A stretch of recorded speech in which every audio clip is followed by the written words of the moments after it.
Mesdames et messieurs, bienvenue à l'épisode 20 du H2H Academy Podcast saison 2. Aujourd'hui, je veux qu'on parle des frigidaires. Les frigidaires vendus aux Esquimaux par des vendeurs exceptionnels. Non, sans farce, on dit tout le temps que quand tu es quelqu'un qui pourrait vendre un frigidaire à un Esquimau, tu es un excellent vendeur. Puis que c'est un peu, on pourrait dire, de la douance naturelle en vente. Mais la réalité, c'est qu'il y a de la nuance là-dedans. Puis aujourd'hui, on va adresser justement cette nuance-là. On va adresser le savoir-être et le savoir-faire en vente, qui sont deux aspects différents, mais qui font un tout. Donc, je t'invite à peut-être prendre quelques notes dans cet épisode-là, puis voir vraiment, selon toi, c'est quoi les points que tu dois travailler pour aller t'améliorer. Parce que j'imagine, si tu écoutes ce podcast-là, c'est que tu veux développer tes compétences ou devenir un meilleur vendeur, meilleur entrepreneur pour vendre ses services aussi. Donc, je te souhaite un excellent épisode. On se revoit juste après. Are you behind on your credit card bills? Good, pick up the phone and start dialing. On vend pas comme on consomme, right? Malheureusement, tu laisses aller ton client à la compétition. Donc, bon matin tout le monde, ça part. Savoir-être, savoir-faire en vente. Je fais la prémisse de ça, PL, parce que je rapporte souvent cette thématique-là. Pour ceux qui connaissent un peu mon histoire derrière, moi, j'avais ni un ni l'autre quand j'ai commencé à... Non, mais c'est vrai. J'y parti avec peu de connaissances, un DEP en vente, qui est, à mon avis, une base pour aller vendre retail dans les magasins, par exemple, mais pas suffisant si on veut vendre des services, des produits un petit peu plus complexes. Ça demande plus que ça. Fait que j'avais pas vraiment de base solide quand j'ai commencé à vendre au porte-à-porte. Et mon savoir-être n'était pas vraiment développé non plus. Du moins, il était brut. Là. Il y avait quelque chose de brut à travailler là-dedans. Puis pour moi, le déclic, ça a été quand PL m'a crissé à la porte. Parce que c'est là que j'ai commencé à travailler sur moi-même. Parce que après 6 mois à avoir cogné des portes là, avec Pierre-Luc initialement en 2014... long time ago. Ouais, long time ago, j'étais nocif, j'étais pas bon, je mettais toujours la faute sur les clients, je travaillais aucunement sur moi, je faisais pas d'introspection. Puis il m'a crissé dehors, puis c'est là que j'ai commencé à développer mon savoir-être. Puis c'est là que j'ai commencé à comprendre que fallait que je développe mon intelligence émotionnelle, ma communication, mon écoute, puis tout le reste avec les clients et non focusé sur le produit. J'étais très bon avec le produit, je savais exactement la fréquence d'un détecteur de mouvement, c'était quoi, du panneau qu'on utilisait, qu'on vendait. Tu connaissais le stock, là, ça y allait au toast. Ouais, c'était pas pertinent pour vendre, malheureusement. C'était intéressant dans certains cas, mais pas quand il te manque le savoir-être. Fait qu'aujourd'hui, le savoir-être, c'est quelque chose qu'on enseigne toujours à tous nos clients, puis qu'on revient toujours là-dessus, parce que on a bien beau avoir toutes les méthodes, puis enseigner toutes les bonnes méthodes de vente, t'as beau comprendre le processus de vente, la méthode des dragons, du hamburger, du ci, du ça, de tout ce que tu voudras bien, les yes train, mais si t'as pas le savoir-être, c'est comme de dire, tu peux être avoir été un excellent étudiant en médecine, connaître toutes les normes pour faire de la chirurgie, mais si t'as le Parkinson, ça marchera pas. OK? Fait que Ouais, j'ai une comparaison boiteuse, là. Non, mais allons-y, je veux dire, c'est pas pour être cinglant, là, mais les autistes ont beaucoup de difficultés avec la compréhension des émotions, avec comment tout démêler ça, tu sais. Puis, tu sais, on le voit dans leur communication, c'est différent, c'est particulier. Fait que c'est sûr qu'en vente, c'est difficile de faire performer un autiste. Là. Parce qu'il va avoir de la difficulté à connecter avec l'émotion que le client vit ou le non-verbal qui est vécu. C'est des signaux qui vont être plus compliqués. Fait que c'est là qu'on voit vraiment à quel point le savoir-être est important en vente, tu sais. Parce que souvent, les gens vont dire « Ah, cet analytique-là, c'est un autiste. » C'est comme, ils disent ça à la joke, mais il y a vraiment une différence entre un analytique qui est incapable d'aller dans l'émotion parce qu'il est autiste, puis un analytique qui est capable d'au moins avoir un peu d'émotion puis de décoder ça, tu sais. Ouais, mais je pense que les gens qui vont avoir, je pourrais dire, des traits très forts au niveau analytique, parce que moi, c'était quand même mon cas initialement quand j'ai commencé à vendre. Là. J'étais beaucoup plus dans l'analyse, en fait, pas de la bonne chose, mais du produit. Ouais. Je pensais que c'était par le produit qu'on devait vendre. Puis quand j'ai compris que c'était pas par le produit qu'il fallait vendre, mais par l'émotion puis le cœur des humains de l'autre côté, ben c'est là que ça allait déclencher quelque chose. Fait que je rebondis sur ce que tu dis, mais il faut être capable effectivement de compréhension de tout ça. Puis ça prend une intelligence émotionnelle avec beaucoup de sensibilité quand même sur le moment. Il faut être capable de read the room rapidement, voir comment que la personne elle se sent de l'autre bord. On parle souvent de soulever les non-dits, comprendre le non-verbal du client qui est en avant de nous, comprendre nos propres erreurs quand on est en vente, de voir j'ai dit que ça n'a pas passé. Je viens de le voir dans sa face que ça n'a pas passé, il faut que je le soulève, il faut que j'en parle. Fait que cette ultra sensibilité-là, moi j'ai commencé, je l'avais pas. Là. Je veux dire, j'avais peut-être quelque part en dedans de moi, mais c'était pas inné, puis vraiment pas. Puis même encore aujourd'hui, je pense pas que c'est quelque chose. C'est pas ma force, là. Ma force, c'est beaucoup plus dans les procédures, puis dans la technicalité. Intégrateur. Ouais, mon cadre, je vais le faire parce que ça fait partie de la job, mais ça me demande plus de travail faire ça que, par exemple, moi, bien me préparer, bien m'auto-évaluer, ça se fait tout seul, tu sais. Fait que, pour les gens, justement, comme ça, qui ont peut-être plus de difficultés au niveau du savoir-être, faut mettre des efforts tout le temps, puis faut continuer à pousser là-dessus. Si tu as un rôle de vente, si tu es entrepreneur, tu as ta business, tu vas toujours devoir évoluer là-dessus, t'auto-évaluer, voire même, puis regarder comment tu peux améliorer les petites touches, puis comme, il n'y a jamais en fait, je pourrais dire de finalité parfaite. Là. Je veux dire, tu vas juste toujours travailler sur quelqu'un, tu sais, je veux dire, quelqu'un qui a de la misère à avoir un bon savoir-être, les gens dans ton entourage vont te le dire. Coudon, t'écoutes jamais quand on te parle. Est-ce que t'es donc bien désagréable dans telle situation? Pourquoi t'es toujours juste en colère? Tu sais, les gens qui vivent qu'une seule émotion, c'est des gens qui ont très peu de savoir-être. Puis tu sais, la recommandation que je fais souvent, c'est amorce du développement personnel. Puis le développement personnel va te sortir de ta zone de confort. Puis tu sais, ça peut être de la psychologie, ça peut être un psychologue, ça peut être un travailleur social, ça peut être des professionnels de la santé au niveau de la santé mentale, ça peut être tout simplement faire des rédactions X, Y, Z qui peut t'apporter à challenger des idées, puis à amorcer l'introspection. Puis je pense que c'est la meilleure, c'est l'étape préliminaire pour dire j'adresse quelque chose. Ouais. Parce que si tu es une roche, là, je peux pas t'apprendre à comprendre l'émotion de l'autre. C'est impossible. Ah, puis ça demande du travail comme constant là-dessus. Je veux dire, moi, je suis en thérapie à toutes les semaines, puis ça revient souvent alentour de ça aussi. Là. Je me rends compte que j'évolue autant que, je veux dire, je suis bon dans la vente, dans le cadre, parce que je sais exactement comment je dois agir, comment je dois me comporter, analyser le client dans ce contexte-là. Mais dans le contexte général, dans des situations que j'ai pas vécues encore, que c'est du nouveau pour moi, ben...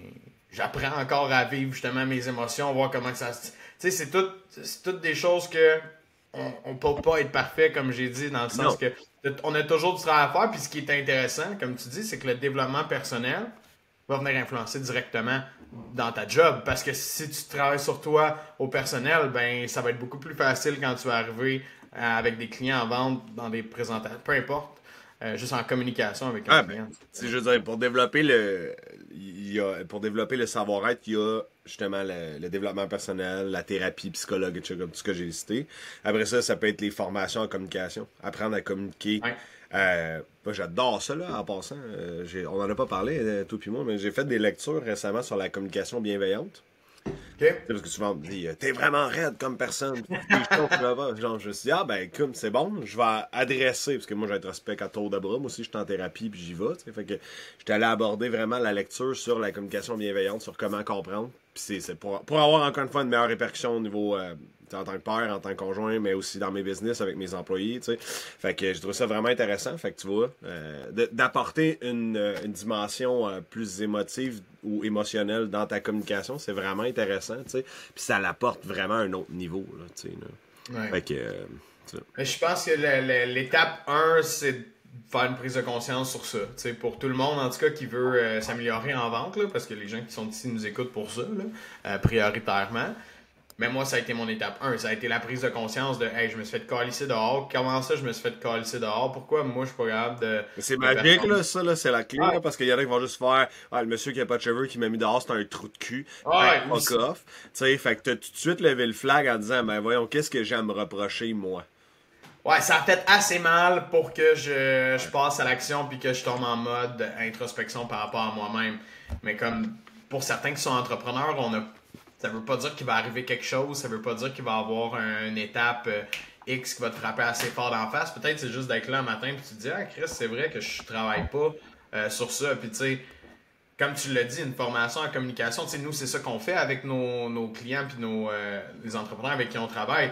On va démontrer c'est quoi la communication, comment ça fonctionne, c'est quoi les impacts que ça a dans la vente, pourquoi on doit travailler sur ça, pourquoi tu dois faire ci, pourquoi tu dois faire ça, pour que tu comprennes au minimum dans quel sens tu dois aller t'améliorer et dans quel sens tu dois travailler pour être un meilleur communicateur. Ouais, puis si t'es pas capable de te soucier de l'être humain que t'as en avant de toi, tu n'y arriveras pas à connecter, puis à vraiment, de toute façon, puis tu sais, ironiquement, ça t'empêche de bien maîtriser ton savoir-faire, de pas être capable de voir c'est quoi les vrais besoins et les vrais enjeux. Tu vois, un exemple, le client te verbalise à 2 ou 3 reprises qu'il est stressé ou qu'il fait de l'anxiété, ou son non-verbal te démontre qu'il fait de l'anxiété, ça peut être les deux, là, ça peut être un peu plus subtil, puis tu soulèves pas ça, puis tu fais ta proposition à la fin, là.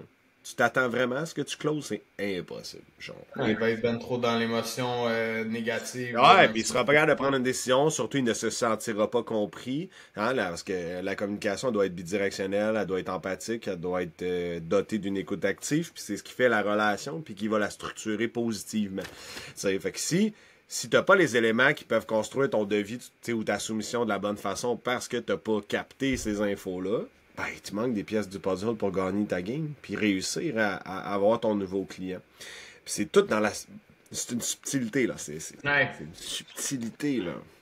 Mais si t'échappes ce détail-là, tu perds ta vente, là. Puis tu sais, souvent, ça, je le dis souvent en live ou en podcast, notre accompagnement s'appelle la méthode holistique de la vente, parce que pour moi, il y a tellement de détails techniques pour gagner une vente, là, pour vraiment réussir de façon presque parfaite à gagner une vente. Tu peux pas juste dire que t'as une grandiole pis t'es charismatique. Là. T'es nettement pas assez. Ah, pis c'est drôle parce que là, je pratique mon webinaire pour Remote Closer. Peut-être qu'il y a des gens qui sont dans le groupe ici puis qui ont vu ça passer. Là. On fait des formations pour devenir vendeur. Puis, on a soulevé c'était quoi les plus gros mythes, mettons, des gens qui sont à l'externe en vente, genre, puis qu'est-ce qu'on voit souvent. Puis le mythe, c'est comme, tu sais, faut que t'aies une assise de grand gueule pour être bon en vente. Puis ça revient souvent, là, t'en parles à tes amis, ta famille, n'importe quoi, tu sais, on va tout le temps entendre « Ah, lui, esti, il vendrait un frigeur, un Eskimo, esti, qui est bon. » Puis tu sais, ça veut pas dire qu'il est mauvais nécessairement, mais ce n'est pas un lien, c'est pas corrélé pas en tout à dire quelqu'un qui parle beaucoup, puis même au contraire, souvent quelqu'un qui parle beaucoup... Il est mauvais vendeur, souvent. Ben oui, parce qu'il écoute pas. C'est exact. Souvent, cette personne-là, justement, dans des conversations, elle parle de elle ou elle est beaucoup sur le spotlight, puis elle est pas là en train d'écouter. Puis la personne beaucoup plus introvertie qui va être en train de percevoir « Ah, Chris, c'est ok, il se sent de même, peut-être de même. » Ben, elle a beaucoup plus la capacité de rebondir. Après ça, bon, oui, il faut avoir le courage de challenger les clients, d'aller dans des émotions, de faire tout ça.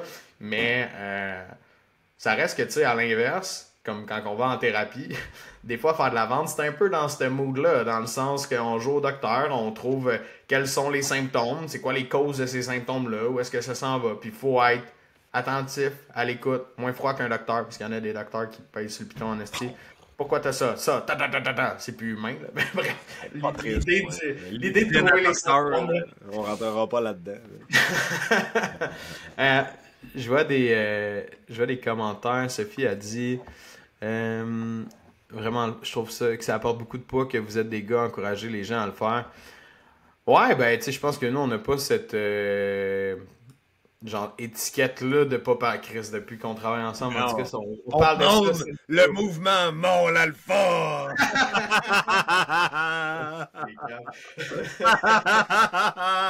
C'est bon, ça. Ah, non, absolument pas. Non, puis au contraire, les vendeurs, puis tu sais, ça, je pense on le voyait aussi, mais les vendeurs cocky qui arrivaient, qu'on embauchait back then, puis qu'on justement envoyait « Ok, lui, il y a de la drive, lui, ici. » Est-ce que c'était souvent des feux de paille, hein, ceux-là, qu'on voyait arriver de même. Mais on était un peu naïfs. Ben, je vais prendre moi, en tout cas, je vais parler pour moi, mais j'étais naïf des fois de voir un gars qui arrivait comme en entrevue, est-ce qu'il te donnait un spectacle, et on était comme « Ah shit, ok, lui, il va être bon. » Finalement, 2 jours après, il chie dans la pelle complètement, il s'en va. Ou c'est des gens qui vendaient tout croche, puis qui fraudait les clients, legit. Ah, ouais. Ils endormaient, puis... J'ai même pas encore, après avoir embauché des centaines de vendeurs, j'ai pas encore défini c'était quoi le profil type du coup de circuit. Tough. Ouais. Il y en a pas. Je pense pas qu'il y en a. Le seul point en commun que j'ai trouvé, c'est l'intelligence émotionnelle et des exemples de résilience exceptionnelle dans leur vie. Ouais.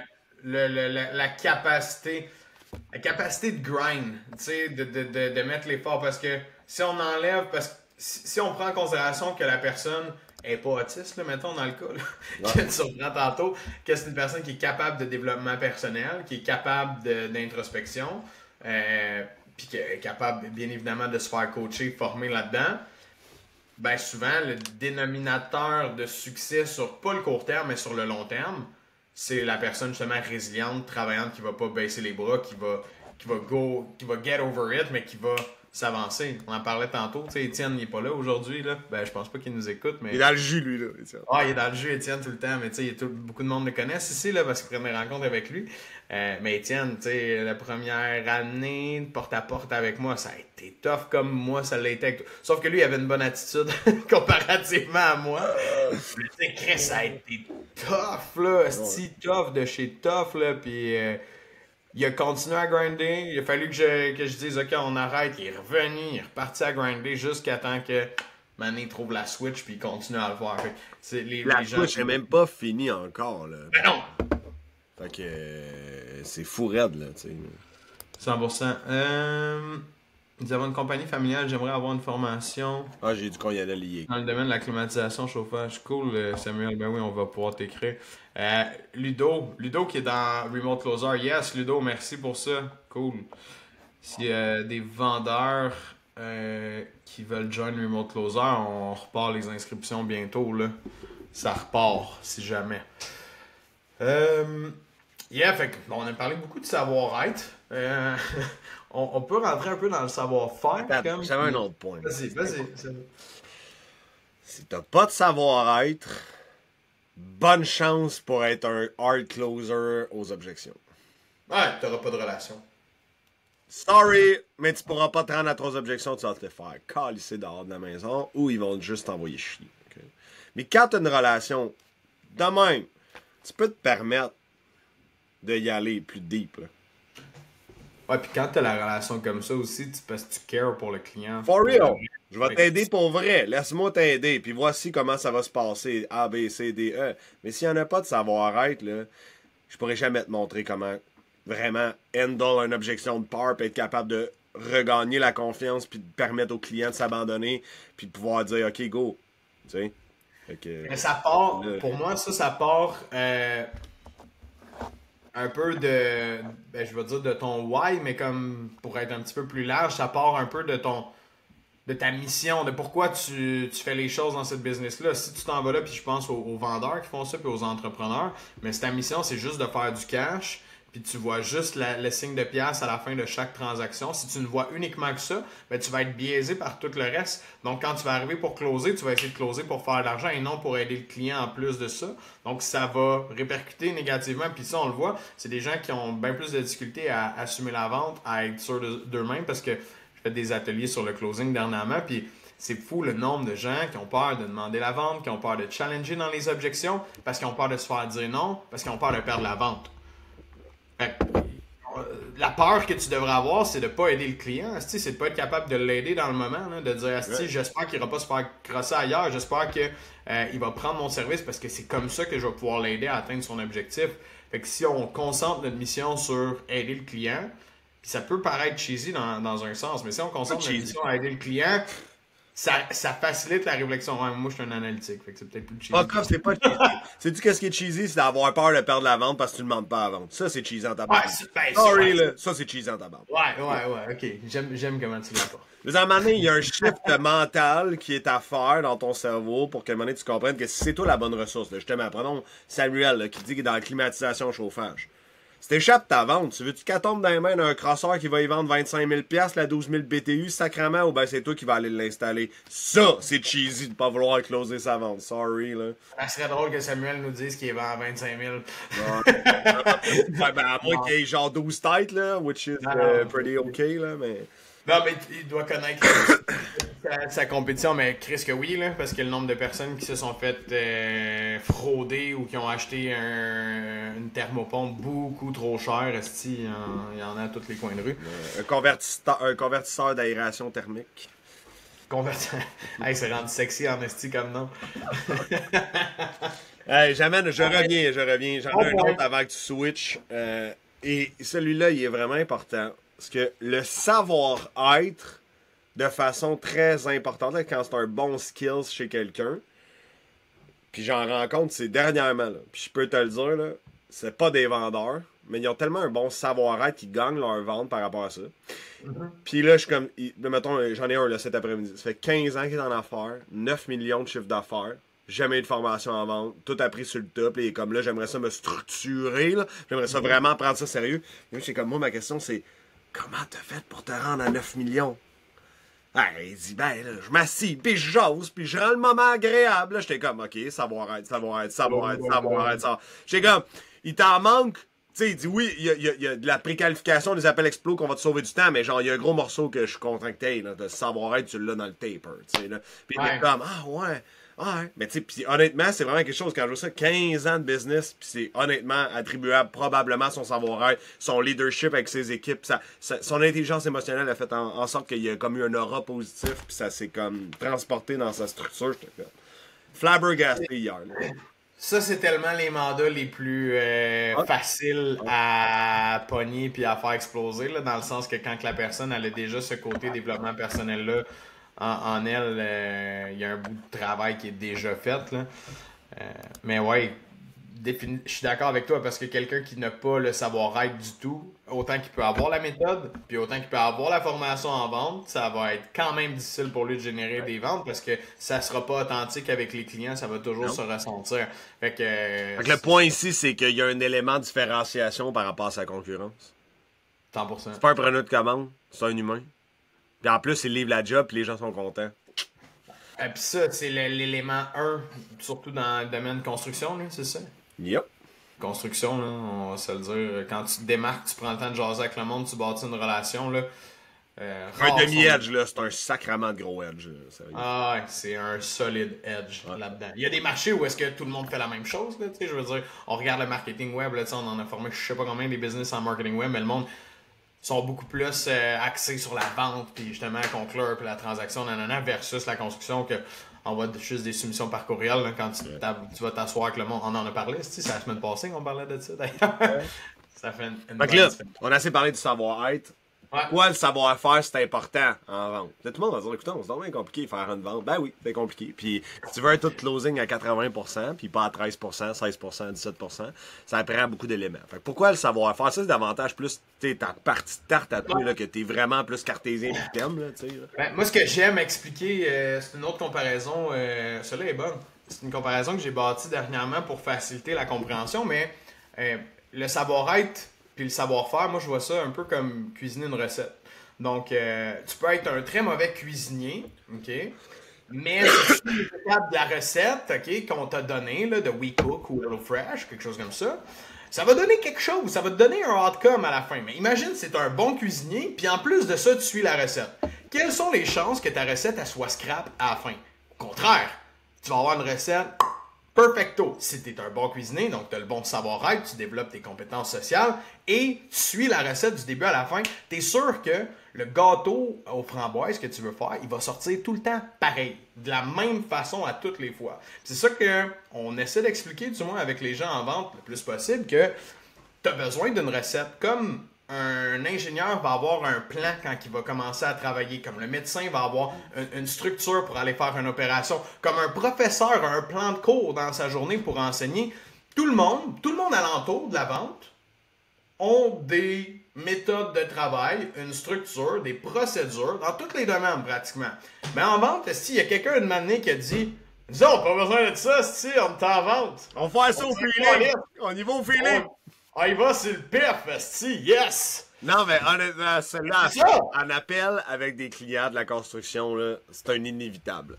Je suis comme, juste par curiosité, là, quand vous arrivez sur le chantier, là, vous suivez le plan des architectes pour la bâtir, la maison, genre. Puis là, il est comme, ben ouais. J'ai dit, ah, ok, moi, je pensais que vous Tu sais, je fais le cave, là. Je pensais que vous placiez les 2 par 4 un peu n'importe comment, puis que ça donnait une maison, puis il voit pas où je m'en vais, puis là, il se dit, il est cave, lui. Fait que là, ok, parfait. Fait que là, vous suivez une structure établie, un processus, tout le monde travaille à la chaîne, puis ça se suit pour être optimisé, pour pas perdre d'argent. Là, il est comme, ben ouais, faut être rentable. Ok, parfait. Fait que je dis, maintenant, dans les ventes, comment ça se passe? Ben, au niveau feeling. Ah, si, là, je suis comme, ah, là, il me regarde, puis il catch. Ah, ça fait mal. Ça fait mal en tabarnak. Sérieux, là. Ils sont comme, oh! J'étais comme, c'est la même affaire. Genre, pour quelle raison tu guesserais, genre, d'aller au feeling sur la construction de ta maison? Impossible. Aucune. Mais pourquoi, vu que c'est entre tes 2 oreilles, il faudrait que ça se passe au feeling, puis il n'y aurait pas un processus psychologique, puis standardisé, modélisé, qui pourrait pas être mis en place, genre, ils sont tous comme, oh shit, toute ma vie, j'ai fait ça comme dans mon... C'est l'industrie, tu sais, c'est l'industrie qui fait en sorte que ça se fait comme ça, dans le sens que, je parle pas de la construction, là, je parle de le rôle de vente, là, partout où est-ce que tu vas travailler, ou presque, là, très rares sont les business qui vont avoir un processus de vente, puis des étapes claires à suivre. Les gens ont toujours laissé ça aller parce que ça a fonctionné, parce que ça c'était correct, puis on l'a fait au pif. Mais... À 26% de closing, il y a bien du monde qui trouve que c'est débile raide, là. Ah ouais, ben exactement, tu sais, d'avoir un taux de closing de 25%, on est comme, hey, wow, on est dedans, on check nos compétiteurs, on est dedans, c'est sûr, puis tu sais, ça c'est quelque chose qui est plate, mais nous on compare toujours avec l'industrie puis qu'est-ce qui se passe, mais quand on se compare avec l'industrie est poche. Fait que si tu te compares avec l'industrie pour regarder ton taux de conversion puis tes ventes, tu te compares avec quelqu'un de pas bon. Donc, tu devrais jamais te comparer avec l'industrie pour regarder c'est quoi mon standard que je devrais atteindre en vente. Nous, les standards qu'on regarde en vente, c'est Pierre-Luc Murray au Québec. Non, non mais c'est vrai, Chris. Non, mais n'importe qui veut voir, ok, c'est quoi votre taux de closing? Ben, je vais montrer ton taux de closing dans l'ensemble. Ben, check PL est 92% à peu près, tu sais. Fait que, ah ouais, tabarnak, ouais, l'autre semaine 100, puis l'autre... Moi, c'est de m'en manquer un. Ah, mais ça, je dis, tu vas avoir ça, tu vas en manquer un de temps en temps. Mais la réalité, c'est que autant que tu as le savoir-être dans le tapis, puis que tu as travaillé. J'ai le savoir-faire dans le fucking tapis. Exactement, autant plus, puis tu n'en laisseras jamais une passer, je veux dire. Non, mais attends, là. Je veux dire, pour le savoir-être, je peux être indulgent quand je forme quelqu'un. Parce qu'à un moment donné, il y a du travail à faire, beaucoup plus. Mais savoir-faire, là, tabarnak, si tu connais pas ton produit, on fait quoi, là? Pourquoi t'es ici, là? T'es supposé de connaître ton produit sur le bout de tes doigts, là. Pas supposé de t'apprendre, là, tu sais. Mais vendeurs de système d'alarme, là, la première affaire, là, c'est qu'il doit comprendre la bible du système d'alarme au grand complet, puis que le client te pose une question, faut que tu y répondes en un claquement de doigts, t'as pas le droit d'hésiter. Ça, c'est du savoir-faire. Je peux rien faire pour toi si tu fais pas tes devoirs, là. Style, là. Fait que ça, c'est vraiment important. Fait que ça, chez moi, je suis vraiment ben intransigeant par rapport à ça, parce que sacrément, c'est cartésien. C'est comme, t'es là devant toi et apprends-les, là. T'sais, on règle le dossier, après ça, on se concentre sur d'autres choses, là, t'sais. Ouais, j'aime bien, puis dernièrement, tu avais sorti le terme des erreurs conscientes comme ça dans le processus de vente. Tu sais, c'est fou comment qu'on voit les gens qui se trichent eux-mêmes à faire des erreurs conscientes, de dire « Ah, mais là, je l'ai préqualifié quand même, lui, puis je l'ai rentré dans mon processus de vente parce que... » il y avait... il y a tout le temps un esti de raison. Mon frère, là, il passait de l'argent. J'ai vu ça récemment, là. Mon frère va y passer de l'argent pour qu'il puisse pogner des ads. Je suis comme... Toi, tu passerais-tu 10 000 à ton frère? Il me dit, non. Ben, c'est ça, disqualifie ça, pis on parle d'autre chose. Ah, mais c'est ça, tu sais, il y a comme... Puis le processus de vente, tu sais, si on le regarde comme un genre de tunnel, la première étape du processus de vente, pour tout le monde ici, vous l'avez déjà entendu sûrement si vous nous suivez, c'est la préqualification. La préqualification, là, c'est la porte d'entrée, là. C'est ton protecteur. C'est la chose qui te sauve ton temps, ton énergie, ton cash, voire même, c'est ta préqualification. Puis c'est là l'erreur primaire dans le processus de vente, c'est que les gens n'en ont pas de préqualification la majorité du temps, puis ils vont prendre du temps avec n'importe quel genre de client. Donc, c'est comme si, je ramène ça à ma recette, ou justement avec ce que tu disais avec ton modèle de construction tantôt, c'est comme si nos matériaux bruts, on se calisse bien de c'est quoi qui rentre. Hey, c'est quoi c'est des 2 par 4, des 8 par 4, amène tout le bois. Si on va faire quelque chose avec cette maison-là, on va essayer de la monter le mieux qu'on peut.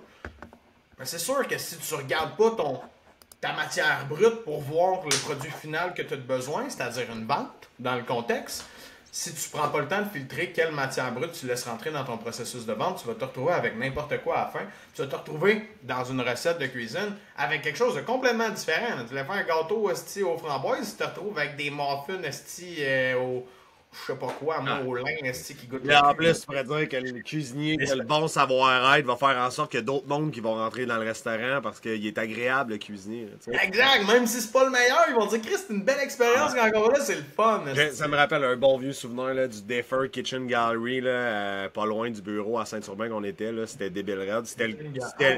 C'était fou raide, son foie gras au lave-vaisselle. C'était débile raide. C'est un souvenir, man. Je fais juste y penser, je pense, les papilles gustatives.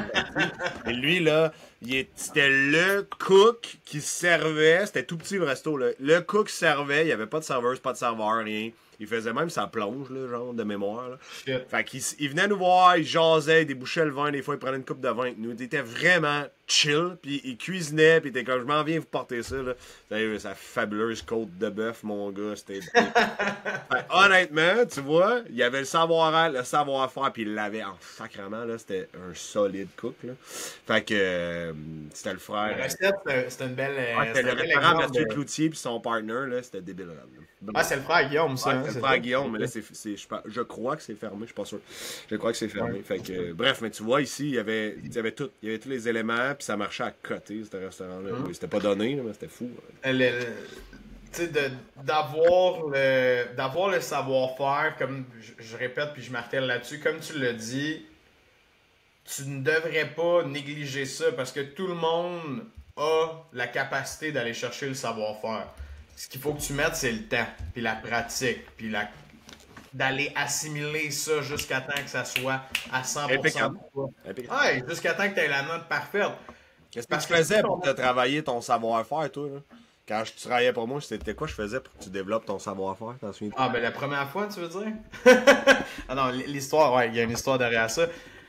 Quand je suis arrivé pour cogner des portes la première fois, j'étais pas capable de faire mon pitch. Tu me l'avais envoyé. C'était-tu le jour même? Non, j'étais venu le pratiquer chez vous, je pense, directement. Et là, le devoir là, que je voulais. Ouais, mais hey, j'étais direct devant toi, puis là, j'étais pas capable, je me souviens de le pitcher quand il y avait du monde en avant de moi non plus. Puis là, t'es comme, va dans la salle de bain, là, fais-les pendant 1 heure de temps devant le miroir, esti, puis tu ressortiras, mais que tu l'ailles. Puis là, esti, j'ai fait 1 heure, je pense que je suis ressorti, j'ai pas été capable de le faire, je retournais encore dans la salle de bain, jusqu'à temps que j'aille, mais tu sais, c'est de marteler jusqu'à temps que ce soit... Tu vois, là, ça me met en tabarnak. Sais-tu pourquoi? Parce que, mettons, là, je les vois, là, les jeunes qui sont au cégep, à l'école secondaire. Là. Toute notre vie, on a appris qu'il fallait apprendre par cœur, puis on l'a fait. Okay? C'est pas la meilleure méthode de pédagogie, ceci dit. Je trouve même que c'est stupide, mais bon, c'est une autre discussion. Ça reste quand même que la veille de l'examen de géographie ou d'histoire, la majorité des jeunes vont étudier, vont être dans leur livre, puis ils sont comme, ah ouais, go, on gobe l'info, genre. Puis après ça, ils vont à l'examen, ils vont avoir entre 75 et 80%, là, dépendamment. Il y en a qui vont péter 100%. N'empêche que c'est possible que tu refasses la même chose dans ton travail. Là. Si aujourd'hui, toi, là, tu maîtrises pas ton savoir-faire parce que tu connais pas tous les spectres de ton produit, là, ben retourne en secondaire 4 faire ton étude d'histoire, là, puis arrange-toi pour le connaître sur le bout de tes doigts. C'est ta responsabilité. Moi, quand je magasine mon 4 roues, là, si je te pose une question, je veux savoir asti, puis je veux pas que t'hésites, je veux pas que tu me dises, m'aller voir mon soutien technique, là, si bon, tu le connais-tu le moteur ou tu le connais pas? Là? Ah, tu sais, ouais, si tu viens juste de commencer... Correct. Au début, ouais, c'est ça, tu sais. Il y en a qui ça fait 2-3 ans, puis tu leur poses une colle, puis ils sont pas capables de répondre. Là. Non, puis je reprends ton analogie avec l'école. Je me souviens plus de mon esti d'examen d'histoire en secondaire 4, moi, Chris, des réponses. Fait que même si tu connais tes affaires, faut tout le temps que tu retournes dans tes affaires puis que tu restes refresh puis up-to-date. C'est pas pour rien, il y a des compagnies qui nous payent en ce moment juste pour avoir leurs vendeurs sur les coachings avec nous à toutes les semaines pour qu'ils écoutent puis qu'ils comprennent les situations. Puis c'est les mêmes situations qui reviennent semaine après semaine, mois après mois, année après année. Mais juste pour garder la mémoire refresh le plus à 100% possible pour que quand on arrive dans une vente, ah si c'est vrai, on l'a vu hier, je suis revenu. Parce qu'on va les refaire. Les erreurs, on va en refaire. Fait qu'il faut tout le temps que tu réapprennes. Parce que je demande à tout le monde ici, c'est quoi la question aussi de la guerre en telle année, nanana. Il y en a qui sont très forts, là, je vais vous le donner. Il y en a qui ont des mémoires exceptionnelles. Moi, non, en tout cas. Fait que- Non, mais puis, malheureusement, la façon dont c'est éduqué, ça fait en sorte que tu perds 95% de l'information de genre le surlendemain, puis c'est fini. Mais Exact. c'est ça, je suis bien d'accord avec toi. Puis, tu sais, pour vrai, je pense que mon plus gros hack à vie pour devenir la machine que je suis aujourd'hui en vente, c'est de constamment être en coaching de vente. Genre, c'est constamment, là, je donne des conseils, je le fais en coaching de groupe. Je suis même rendu que dans les coachings de groupe, je me prépare même plus. Je veux me faire surprendre par les questions parce que je veux comme mon cerveau trigger quick. Fait que ça fait en sorte que quand j'arrive en vente, hein, c'est à peu près rien qui peut le casser. Ça Ouais, arrive, ben, mais... C'est pour ça que, mettons, les entrepreneurs qui nous demandent souvent de former leurs vendeurs ou de dire ah, envoie-moi un vendeur. Puis là, je suis comme, ben, c'est qui vend dans ta business? Ah, ben, ça va être le vendeur. Je suis comme, non, désolé, ça prend toi qui est là. Ça prend du leadership dans ce business-là. Là. Si t'es capable d'être aux ventes, si t'es capable d'enseigner la vente à ton gars, tu vas être capable tout le temps de te refresh puis de le garder refresh, cette personne-là aussi. Fait que ça prend de la participation là-dedans. Fait que pour cette raison-là, quand les gens ils veulent qu'on forme un vendeur sans jamais eux autres les former ou rien, je vais former ton vendeur, mais si je le forme, es-tu conscient qu'il est accroché à moi pendant un esti de bout de temps là, pour le garder performant? Puis c'est pas ça notre but, nous, on veut former le monde pour qu'il... Non, mais les gens ont reconnu la valeur de ça. Ouais, ben, il y en a une, là, il y en a une, mais tu sais, moi, je me positionne dans les souliers de nos clients, puis je suis comme, moi, mon but, c'est de te rendre indépendant, tu sais, puis que tu aies ton département des ventes. Ben, ça dépend, parce que cette nouvelle offre-là, en particulier, si j'étais owner d'une compagnie comme la leur, je flusherais mon directeur des ventes puis je donnerais ça, là. 100%, tu sais, il y a des business models quand même qui font du sens, mais il y a quand même un risque à prendre là-dedans, tu sais, en voulant dire, si nous autres, on disparaît demain matin, what's going on, tu sais. Ouais, c'est sûr. Fait que, bref, Je suis d'accord ça sera avec pas toi. le cas, mais- Fait que, non, c'est pas vraiment le cas. Yep, Caroline avait mis un point. Bonjour, je suis en door-to-door, puis en ce moment, j'ai bien de la misère à suivre la recette. Je suis en cruise control. OK. Ben, il faudrait juste que, Caroline, si tu es sur le cruise control, ce qui n'est pas une mauvaise chose en voulant dire de t'en aller puis de toujours faire la même chose, il faut juste que tu ailles les bonnes étapes à l'intérieur de ta recette. Fait que je ne connais pas ta recette actuelle, mais je t'invite à la challenger. Puis si tu as besoin d'aide, on a des gens pour ça ici qui peuvent venir te challenger gratuitement pendant une rencontre. Ouais, puis cruise control, c'est un peu endormant. Fait que t'es Ouais, pas mieux essaye de rendre la ride un peu plus bumpy, là. Ça va être le fun, je pense. Des fois, l'épicer un peu, ça peut être le fun. Good. Fait que, écoute, je pense qu'on a bien fait le tour dans l'ensemble du savoir-être, du savoir-faire, puis de l'importance surtout des deux. Moi, c'était ça le message que je voulais qu'on passe aujourd'hui, de comprendre l'importance de ces deux sphères-là dans la vente, puis surtout comprendre que l'une ne va pas sans l'autre. Mission accomplie. Yes, fait que bonne vente à tous. Merci d'avoir été là. On se dit à bientôt. Ciao tout le monde. C'est déjà terminé pour ce 20e épisode. Si vous êtes peut-être un peu comme moi, puis que pour vous, c'est pas naturel, la vente, c'est quelque chose que vous avez dû travailler. Là. Bien évidemment, je l'ai maîtrisé depuis le temps. Ça fait 13 ans ish que je fais ça, puis j'ai travaillé énormément sur moi, je me suis formé énormément, j'ai appris de mes erreurs, je me suis auto-évalué, j'ai été mentoré, on m'a coaché à toutes les semaines, bref. J'ai investi beaucoup dans moi pour être capable d'en arriver là parce que c'était pas naturel. Puis j'étais pas capable de vendre des frigidaires aux Esquimaux, malheureusement. Mais la bonne nouvelle, c'est que si tu es quelqu'un qui est capable d'apprendre, d'étudier, de comprendre toutes les, je peux dire, les petites virgules puis toute la notion théorique de la vente, ben ensuite de ça, il te reste uniquement à développer ton savoir-être, ta communication. Et tu ne peux que gagner à faire ça. Autant en tant que vendeur-entrepreneur, mais en tant qu'humain aussi, d'aller développer ton savoir-être. Ça passe beaucoup par le développement personnel. Ben, ça va juste faire de toi quelqu'un d'un petit peu plus sensible auprès des autres, quelqu'un d'un peu plus conscient. Puis ça va t'aider dans ta communication, autant dans la vente, dans la business, avec tes employés, avec ta famille, conjointe, enfants, parents, name it. Donc, il y a vraiment beaucoup de beaux avantages à travailler sur ça à la fin de la journée. Donc, bref, mesdames, messieurs, merci de nous encourager. Merci d'être là encore une fois, un épisode après l'autre. Si vous aimez ce qu'on fait, je vous le répète souvent, mais c'est super gentil d'aller, que ce soit sur YouTube, Facebook, Apple Podcasts, YouTube, n'importe où. Venez nous laisser un petit commentaire. Venez nous dire si vous avez aimé, si vous n'avez pas aimé, quel genre de contenu vous aimeriez qu'on fasse davantage. On vous a entendu dernièrement, vous vouliez un retour comme à la saison 1 de contenu un petit peu plus brut sur la vente, plus de technicalité, plus de concepts comme ça. Et c'est ce qu'on fait actuellement, c'est ce qu'on est en train de tourner du moins semaine après semaine. D'ailleurs, vous pouvez venir nous rejoindre dans le groupe l'Académie de la vente par H2H, groupe Facebook dans lequel on tourne nos podcasts dorénavant. Donc, merci tout le monde. Je vous souhaite d'excellentes ventes. On se revoit.